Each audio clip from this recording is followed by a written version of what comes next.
Haleluya. Saya senang berjumpa dengan saudara, amin. Apakah saudara senang berjumpa dengan saya? Pasti. Kenapa? Karena akan diberkati. Iya kan? Kecuali kalau saya akan marahin saudara, itu baru gak senang. Ya, ini adalah khotbah di hari pertama di tahun baru 2024. Karena itulah judul khotbah saya adalah Makna Tahun Baru 2024. Ya, Rasul Paulus berkata, kita adalah ciptaan yang baru di dalam Kristus. Coba kita buka dulu 2 Korintus 5:17. Ya, saat ibadah ini luar biasa. Keluarga saya komplit, ada mama saya, ada abang saya, ada adik saya, ada adik saya 2 beserta dengan istrinya, ya, Pak Tommy juga ada, dengan abangnya yang tertua, dengan teman-teman yang lain. Ya, puji Tuhan. Amin. Karena kita harus meraih firman Tuhan, seisi rumahku melayani Tuhan. Amin. Karena itu kita bisa ngajak saudara-saudara kita dalam pelayanan, tidak apa-apa KKN. Iya ya, iya dong. Ya, coba kita buka 2 Korintus 5:17. Ini sebagai ayat pembuka kita di tahun baru. Ya, 2 Korintus 5:17 di depan ada, di televisi di depan ini juga ada. Saya akan bacakan 2 Korintus 5:17 demikian. Jadi siapa yang ada di dalam Kristus? Saudara ada di dalam Kristus? Amin. Berarti ayat ini untuk kita. Amin. Ya, ia adalah ciptaan yang baru. Yang lama sudah berlalu, sesungguhnya yang baru sudah datang. Amin. Jadi di tahun baru ini, saudara jangan lagi ingat-ingat dosa yang lama, kesalahan yang lama, kegagalan yang lama, masalah yang lama. Itu sudah berlalu. Amin. Sekarang kita harus melihat ke depan, masa depan sepanjang tahun 2024. Saudara pernah perhatikan enggak mobil atau sepeda motor? Ya, kalau sedang berjalan, kita harus melihat ke depan. Makanya kaca depan itu paling besar. Ya, tetapi kita juga sekali-kali ngintip ke belakang. Itulah lewat kaca spion. Kecil, bukan yang besar. Kalau saudara nggak percaya kaca spion, saudara menoleh ke belakang, bisa tabrakan saudara sedang jalan mobil. Benar kan? Hal yang sama juga dengan kehidupan kita. Ketika hidup kita sedang berjalan, jangan suka menoleh ke belakang. Bisa tabrakan hidup saudara. Iya, jadi harus melihat ke depan. Masa depan kita penuh harapan. Amin. Ya, jangan suka lihat ke belakang. Ke belakang itu hanya sekali-sekali. Kita lihat kiri kanan sekali-kali. Lewat kaca spion kan. Makanya kaca spion itu kecil. Bukan kaca spion yang lebih besar dari kaca depan. Benar kan? Iya, itu menunjukkan apa? Ketika kita berjalan, kita harus fokus ke depan. Jangan suka melirik ke belakang. Jangan suka ngorek-ngorek bangkai di belakang kita yang sudah lewat. Ya, 2023 bye-bye, sudah masa lalu. Oke, kita lihat ke depan. Amin. Kita lihat ke depan. Kita lihat masa depan yang penuh harapan di dalam Tuhan. Karena itulah, kalau ada di antara kita suami istri, jangan suka lihat kesalahan-kesalahan masa lalu. Iya, ya. Kalau saudara melihat kesalahan-kesalahan masa lalu, kita akan mengalami seperti istri Lot. Coba kita lihat ucapan Tuhan Yesus tentang istri Lot. Lukas 17 ayat 32. Coba kita lihat Lukas 17 ayat 32. Ini ayat yang pendek. Ini ucapan Tuhan Yesus ya. Ingatlah akan istri Lot. Ada apa tentang istri Lot? Apakah karena kecantikannya? Apakah karena menornya? Apakah karena apa dari istri Lot? Apa yang saya lihat tentang istri Lot? Dia menjadi tiang garam. Kenapa dia menjadi tiang garam? Karena dia menoleh ke belakang. Allah malaikat mengatakan jangan menoleh ke belakang. Ketika Lot dan istrinya dan anaknya dilarang menoleh ke belakang, apa yang akan mereka lihat kalau menoleh ke belakang? Apa yang mereka lihat di belakang? Sodom dan Gomora. Itu dosa masa lalu. Makanya orang Kristen jangan suka ngorek-ngorek dosa masa lalu. Saudara akan jadi tiang garam nantinya. saudara akan menjadi akar pahit hidup saudara. Dan saudara tidak akan pernah hidup. Karena saudara suka menoleh ke belakang. Di belakang adalah sudah mati, sudah lewat. Maka orang yang suka ngorek-ngorek masa lalu, orang itu tidak hidup. Orang itu hidup tapi seperti zombie. Karena dia menghidupi kematian yang sudah lewat. Iya kan? Iya. Karena kalau sudah lewat itu udah mati tuh, nggak akan bisa kembali lagi. Jadi kenapa Allah melarang Lot, istrinya, putrinya menoleh ke belakang? Karena di belakang itu Sodom dan Gomora. Itu gambaran dosa. Jadi orang Kristen jangan suka melihat kesalahan-kesalahan, dosa-dosa masa lalu. Amin. Nanti saudara seperti istri Lot, jadi tiang garam. Saudara akan hidup penuh dengan kepahitan. Oke? Makanya orang Kristen, kita ada ciptaan yang baru. Lihat ke depan, lihat ke depan, lihat ke depan.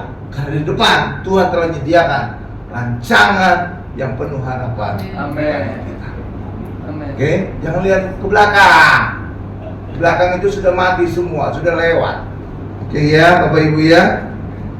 Iya, makanya Allah sangat menegaskan jangan menoleh ke belakang. Karena kalau kita suka menoleh ke belakang, kita masih terikat kepada dosa masa lalu. Masih terikat kepada masalah-masalah di masa lalu. Kita masih terikat kepada problem-problem masa lalu. Iya, kalau kita suka menoleh ke belakang. Makanya orang Kristen jangan suka menoleh ke belakang. Ingat, kayak di mobil, kaca spion itu kecil. Jadi hanya ngelirik-ngelirik aja. Tapi saudara harus fokus ke depan. Lihat ke depan, jalan ke depan. Oke, Bapak Ibu ya. Iya. Haleluya. Ya, itulah sebabnya Bapak Ibu, Lot itu sebenarnya disayangi Tuhan. Iya ya Bapak Ibu ya. Sebenarnya Lot itu sama kayanya dengan Abraham. Karena saking kayanya samanya, mereka sampai berebut lahan penggembalaan kan, ya kan? Nah, tapi Abraham bijak itu paman atau tulang yang bijaksana itu. Iya. Abraham berkata kepada Lot, kamu pilih kanan, aku pilih kiri. Kamu pilih kiri, aku pilih kanan. Kenapa? Karena sudah saking kayanya mereka, lahan tidak cukup lagi untuk penggembalaan. Benar kan? Iya. Jadi Lot ini kaya juga seperti Abraham, tetapi akhir hidupnya tragis sekali. Iya. Karena dia salah memilih Sodom dan Gomora. Nah, ya, sehingga apa? Apa yang menjadi kekayaannya hancur semuanya, dibinasakan oleh Allah dengan api belerang dari langit. Amin. Iya. Dan kemudian apa? Dia tinggal di gua-gua, bahkan berzina dengan putri kandungnya sendiri. Dua putri kandungnya berzina dengan Lot, sehingga menghasilkan dua bangsa yang terkutuk, bangsa Moab dan bangsa Amon. Ya, Bapak Ibu ya. Iya. Jadi akhir hidup Lot itu tragis sekali. Karena itu bagi kita hari ini orang Kristen, jangan kita akhir hidup kita seperti Lot. Hendaklah kita seperti Abraham yang selalu diberkati, bahkan menjadi berkat bagi banyak orang. Amin. Amin Bapak Ibu ya. Ya. Haleluya, haleluya. Nah, hal yang sama jeleknya dengan suka melihat ke belakang adalah suka melihat terlalu jauh ke depan. Ya, ada kisah seorang ibu. Dia khawatir sekali, dia konseling dengan pendeta. Waduh Pak Pendeta, saya khawatir sekali kepada anak saya. Lihat Pak Pendeta, pergaulan terlalu bebas sekarang ini. Internet di mana-mana, banyak pornografi dan segala macam. Pergaulan, waduh, tidak terkontrol lagi. Lalu pendetanya dengan bijaksana bertanya, Ibu khawatir sekali. Emangnya anak ibu udah usia berapa? Lalu jawab ibu itu, masih bayi sih Pak. Jauh banget itu. Anaknya masih bayi, dia sudah khawatir jauh sekali. Ya kan? Nah itu jadi sama jeleknya, suka ngorek-ngorek masa lalu dan juga menarik masa depan terlalu jauh. Terlalu jauh itu juga kurang bagus. Nah saya ingin beri ke saudara ada satu ilustrasi sih. Makanya tadi saya minta Ada Aqua 4 sini. Ini ucapan Tuhan Yesus ya. Coba kita buka dulu Matius 6 ayat 34. Hari ini kita sukacita ya, hari pertama nih. Amin. Saya masih semangat ini. Semangat banget. Ada yang tadi malam tidur di atas jam 12?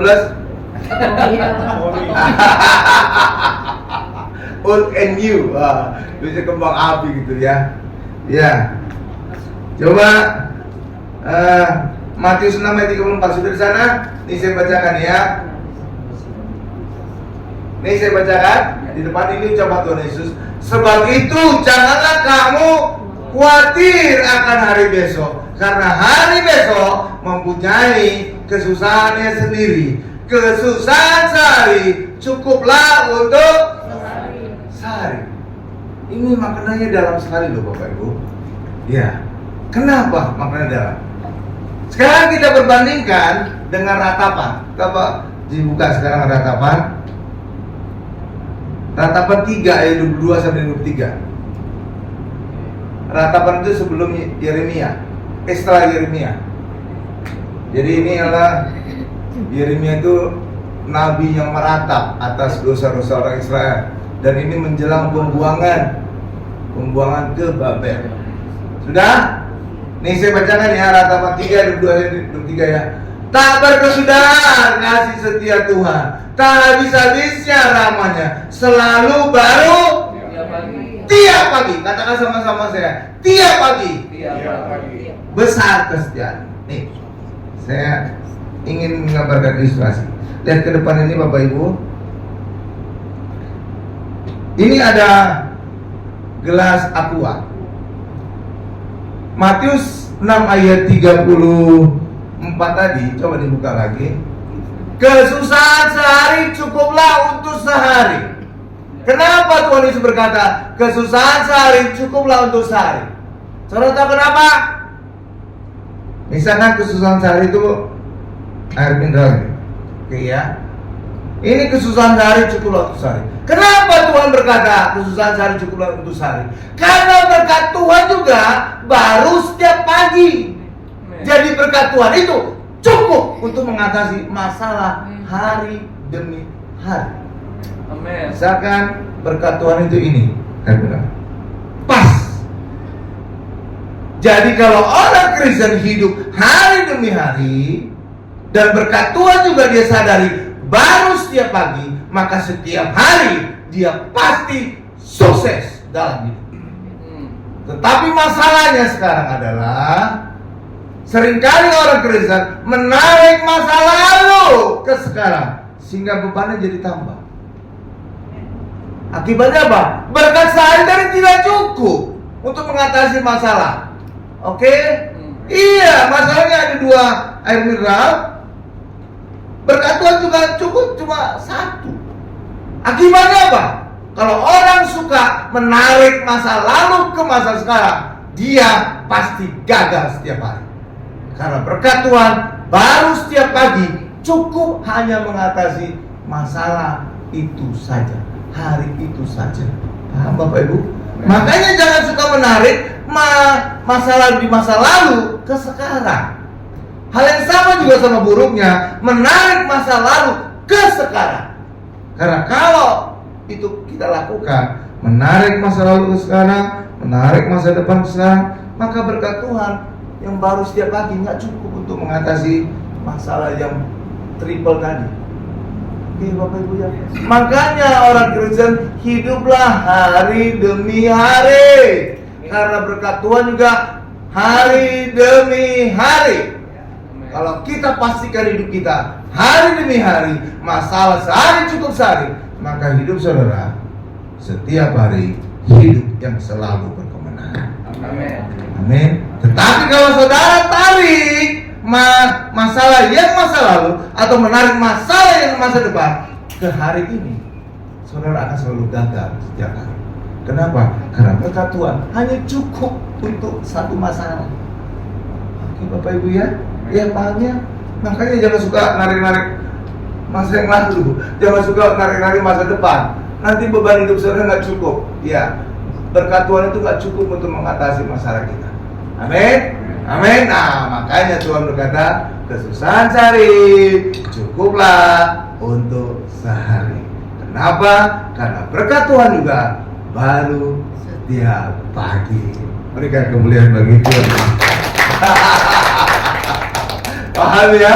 Ya, gitu kan, jadi makin pintar kita. Iya kan? Iya. Makanya kita hari ini, ya, Sodom dan Gomora itu sudah hancur Bapak Ibu ya. Dari kata Sodom itulah muncul kata Sodomi. Karena memang itulah dosa yang dilakukan oleh orang Sodom. Amin Bapak Ibu ya. Ya, haleluya. Ya, sekarang coba kita lihat Yeremia 29 ayat 11. Ini adalah rancangan-rancangan Allah yang memberikan masa depan penuh harapan. Tetapi ketika ayat ini ditulis Bapak Ibu, justru orang Israel sedang dalam masalah besar. Mereka dalam kondisi akan dibuang ke Babel. Makanya sebenarnya ayat ini rada kontras.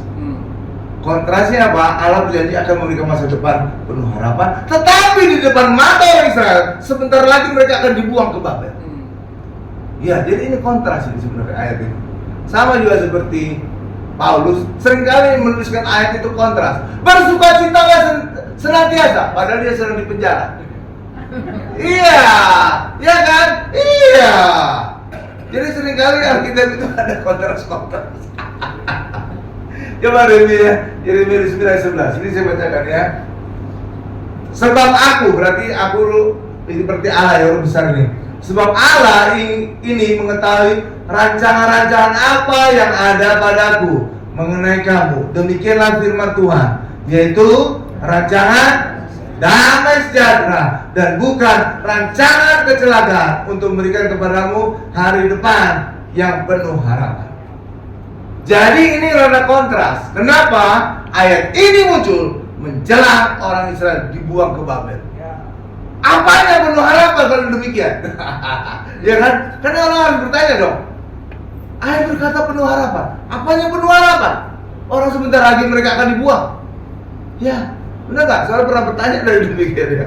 Iya, ini menjelang pembuangan ke Babel ini ayat ini. Iya. Di mana harapannya Pak? Kalau orang Israel dibuang Pak? Kan kita bisa mengejar. Saudara jangan curiga kepada Allah. Ya, karena pembuangan ke Babel itu bagian dari hukuman Allah. Tapi hukuman Allah seperti juga orang tua bukan membinasakan anaknya. Orang tua tidak akan pernah punya pikiran untuk membunuh anaknya. Tidak akan pernah. Menghukum iya, tapi menghukum untuk kebaikan dia di masa depan. Benar kan Bapak Ibu ya? Kalau orang tua memukul anak karena nggak mau sekolah, itu demi masa depan anak itu. Bukan karena orang tua suka mukuli anak, bukan. Oke Bapak Ibu ya? Iya, agar anak itu sekolah, agar dia punya masa depan dengan pendidikannya. Benar ya? Iya. Demikian juga Allah, ketika Allah memukul orang Israel, itu demi kebaikan orang Israel. Amin. Jadi saudara harus melihat dalam konteks hubungan bapak dengan anak. Ya. Jadi banyak sekali rahasia itu saudara bisa singkapkan, bisa saudara lihat rahasia tentang Allah ketika kita dengan kacamata keluarga. Ya. Seperti misalkan apa? Mengapa Yesus rela mati bagi kita? Kenapa Yesus rela mati bagi kita? Karena Yesus Bapa kita. Sama seperti juga saudara bapak-bapak, saudara pasti siap mati bagi anak saudara. Benar nggak? Iya, harus saudara mengerti. Oh iya ya, Yesus kan Bapa kita. Pantasan dia siap mati bagi kita. Seperti saya juga Bapak siap mati bagi anak saya. Benar kan? Iya, harus kita ngerti kalau kita dalam bingkai keluarga. Demikian juga banyak orang bingung tentang Tritunggal Allah. Allah Bapa, Allah Anak, Allah Roh Kudus. Gak usah bingung. Lihat aja dalam konteks keluarga. Ada bapak, ada ibu, ada anak. Iya, walaupun ini 3 pribadi, tapi setiap pribadi ini mewakili keluarganya. Iya, mewakili keluarganya. Misalkan, contoh, ada acara adat di suatu tempat. Bapaknya nggak bisa datang, anaknya yang diutus. Orang sudah menganggap keluarga itu sudah diwakili. kalau di anak yang datang, benar kan? Atau istrinya datang, udah diwakili itu. Tapi kalau pembantunya datang, itu lain lagi cerita. Iya kan? Iya kan? Iya. Jadi ketika keluarga itu dianggap satu. Iya, dianggap satu. Sama juga dengan Allah Bapa, Tritunggal. Itu 3 pribadi tapi satu. Karena keluarga seperti keluarga. Jadi kita bisa langsung paham. Oh, Tritunggal Allah itu seperti keluarga. Ada bapak, ada ibu, ada anak.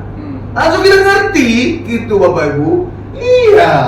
Iya, makanya demikian juga orang seringkali salah mengerti tentang haruslah orang Kristen takut akan Allah. Pengertian takut itu jangan dianggap seperti kita takut terhadap ular misalkan gitu. Kita takut terhadap marabaya, bukan. Tapi takut itu seperti respect anak kepada orang tuanya. Hormat. Iya, jadi bukan takut gimana, enggak. Kayak anak saudara juga. Emang takut sama saudara? Oh, itu salah didik saudara. Karena saudara takut kepada saudara. Iya, tapi sayang kepada saudara. Hormat kepada saudara. Respect kepada. Itu yang benar. Kalau saudara mendidiknya terlalu keras sehingga anak itu ketakutan sama saudara, itu udah salah didik itu Bapak Ibu. Benar. Iya. Demikian juga Allah. Allah ingin kita takut itu bukan kita takut seperti kita lihat hantu atau lihat marabaya, enggak. Kita agar kita umatnya itu respect kepada Allah seperti kita anak kepada orang tua kita. Gitu. Jadi kalau kita memahami Allah, lihat aja konteks keluarga, saudara langsung paham. Iya benar. Jadi gampang. Iya Bapak Ibu. Oke ya. Iya kan? Sama juga dengan Roh Kudus sebagai penolong, penghibur. Itu dalam keluarga dalam posisi siapa? Istri kan? Iya kan, penolong kan? Penolong suami kan? Iya, langsung kita klik, langsung kita ngerti. Oh iya, istri itu kan penolong suami. Iya kan? Iya, langsung. Jadi nggak susah-susah lah. Allah itu sudah memberikan gambaran-gambaran lewat sekitar kita, lewat keluarga. Bahkan juga kehidupan orang Kristen juga bisa digambarkan dengan perjalanan bangsa Israel dari Mesir ke tanah Kanaan. Itulah cara mendidik Allah mendidik umatnya. Iya. Jadi Allah sudah memberikan gambaran-gambaran. Allah itu bukan Allah yang misteri, enggak Bapak Ibu. Yes. Tapi Allah yang sudah menunjukkan gambaran-gambaran. Iya. Tapi kita harus minta pertolongan Roh Kudus untuk kita bisa paham atas segala gambaran-gambaran itu. Amin. Iya, sama juga dengan perjanjian baru. Perjanjian baru itu nggak lepas dengan perjanjian lama. Apa yang ada dalam perjanjian baru digenapi dari nubuatan dalam perjanjian lama. Jadi bukan sesuatu yang tiba-tiba muncul gitu, enggak, udah dinubuatkan. Jadi Allah itu Allah yang luar biasa ya. Amin. Nah, inilah juga demikian. Yeremia 29 ayat 11 ini terkesan rada pertentangan. Rancangan Allah penuh yang memberikan padamu hari depan yang penuh harapan. Bagaimana mungkin harapan? Orang sebentar lagi mereka akan dibuang ke Babel. Saudara harus kejar. Setelah orang Israel dari Babel, apa yang terjadi? Harus lebih baik dari sebelumnya. Karena apa? Sesuai ayat ini memberikan masa depan penuh harapan. Amin Bapak Ibu ya. Jadi setelah orang Israel kembali dari pembuangan Babel, hidup mereka lebih baik. Di mana Pak lebih baiknya Pak?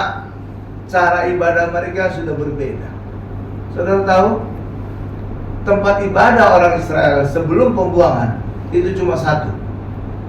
Itu adalah Bait Allah di Yerusalem. Oke?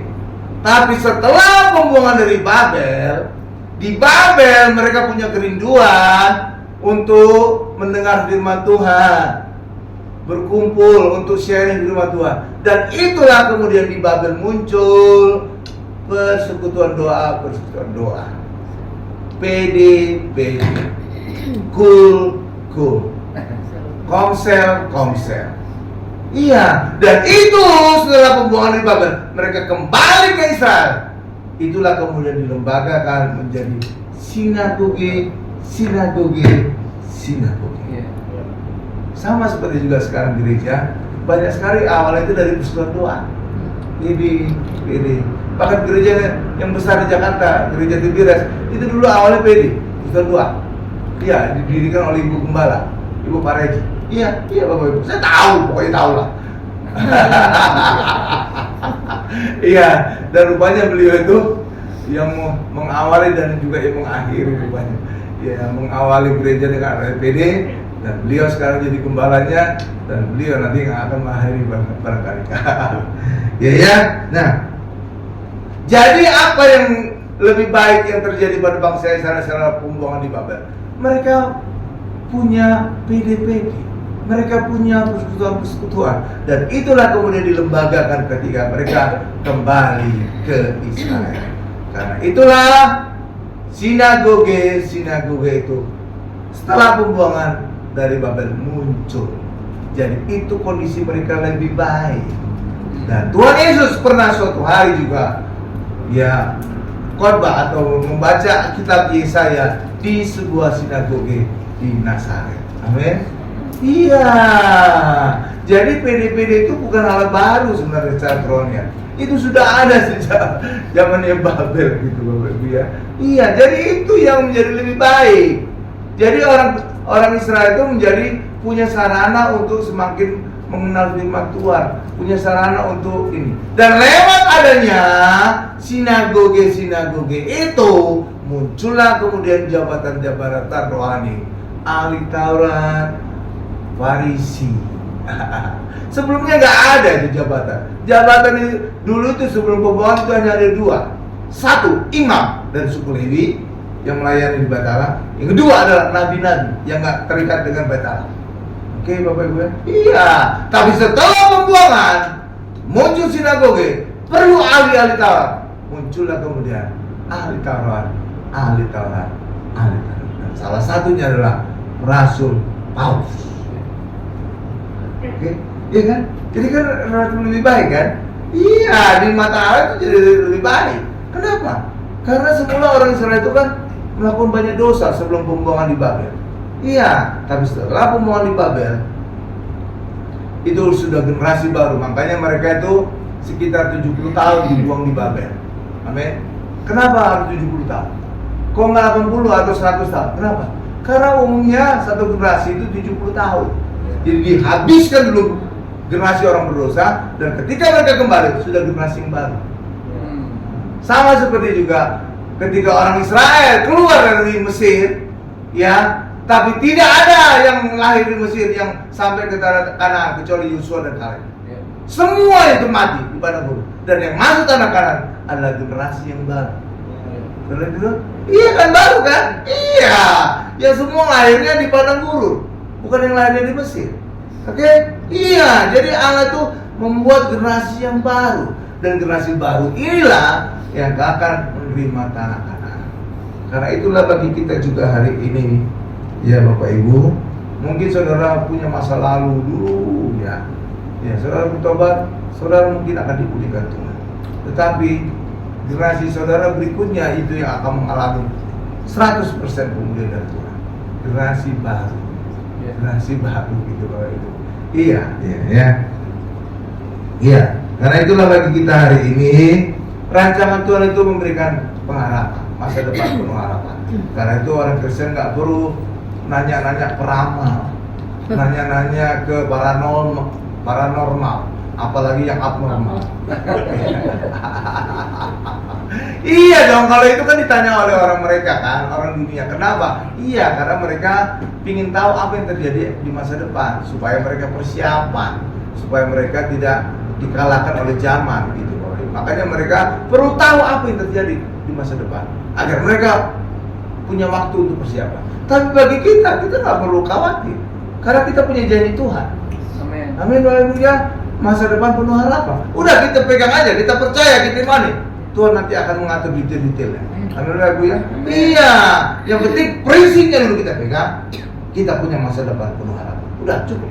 Amin. Yes. Selanjutnya adalah iman kita. Amin. Kita percaya bahwa Tuhan akan menuntun langkah kita untuk memberikan kita masa depan penuh harapan. Amin. Amin. Iya, mantap itu. Dan luar biasanya lagi Bapak Ibu, Tuhan menjanjikan kita masa depan penuh harapan. Rancangan-rancangan Tuhan itu bukan rancangan manusia. Amin ya. Iya. Dan itu dijamin Tuhan dengan adanya Immanuel. Apa arti Immanuel Bapak Ibu? Tuhan beserta kita. Allah beserta kita, benar? Saudara misalkan pegawai baru di satu perusahaan, pegawai baru. Biasanya saudara mendapatkan apa dari perusahaan itu? SOP, Standard Operating Procedure. Prosedur-prosedur apa yang berlaku di perusahaan itu, apa yang nggak boleh dilanggar, apa yang nggak boleh dilakukan, segala macam. Benar kan?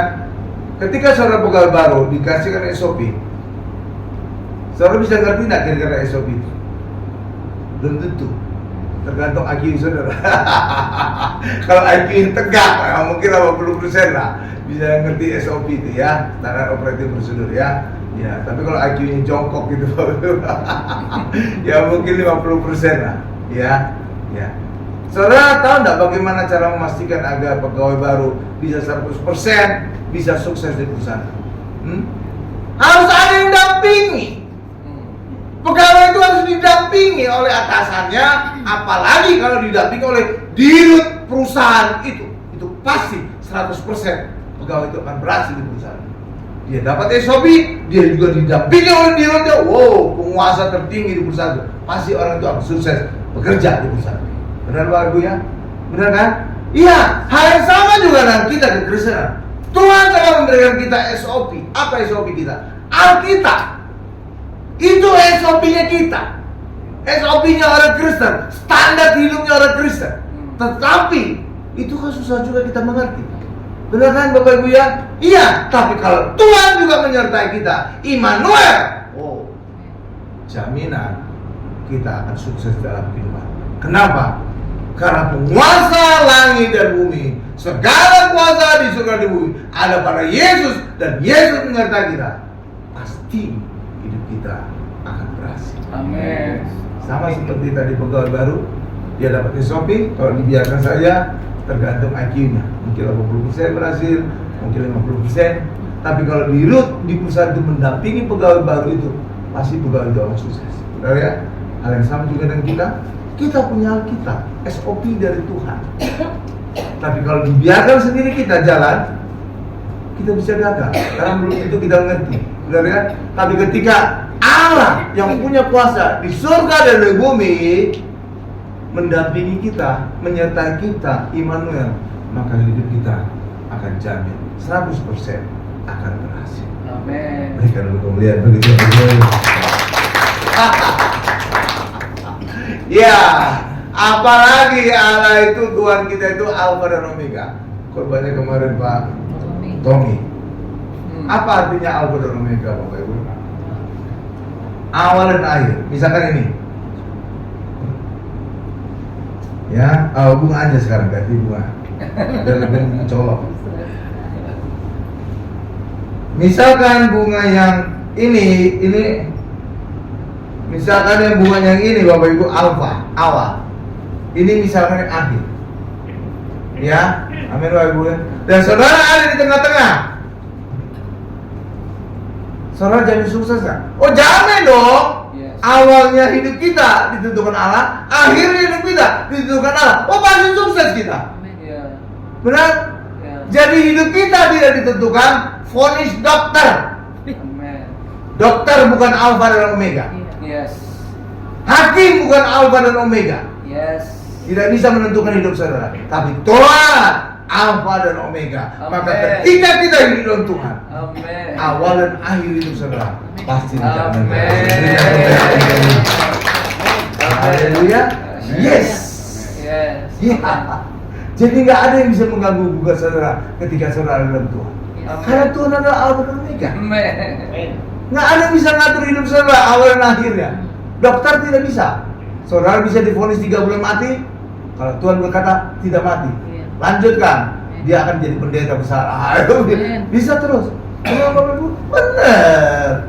Pendeta-pendeta besar itu banyak yang awal-awalnya juga hampir mati juga Bapak Ibu. Iya benar. Pendeta dulu TBRS itu. Iya, oh iya, disensor ya. Itu ada tumor di otak. Tumor di otak. Iya. Sampai sakit-sakitnya dijudut-judutkan kepalanya ke ditembak seringkali. Dan datang ke berbagai dokter ahli bedah, kemungkinan hidupnya 2-3%. Ya ngapain operasi kalau kemungkinan hidupnya 2-3%? Iya kan? Iya. Tapi nyatanya sehat walafiat. bisa membangun gereja besar. Iya, juga ada lagi pendeta yang gemuk kurus, yang suka ngelawak gitu bang. Ya, itu juga rumah mudanya sakit di otaknya. Iya. Jadi rupanya pendeta besar itu banyak sakit otak bang. Iya, nyatanya umurnya panjang, benar kan? Iya, kenapa? Karena dokter bukan alfa dan omega. Amin. Nggak bisa menentukan hidup saudara. Amin.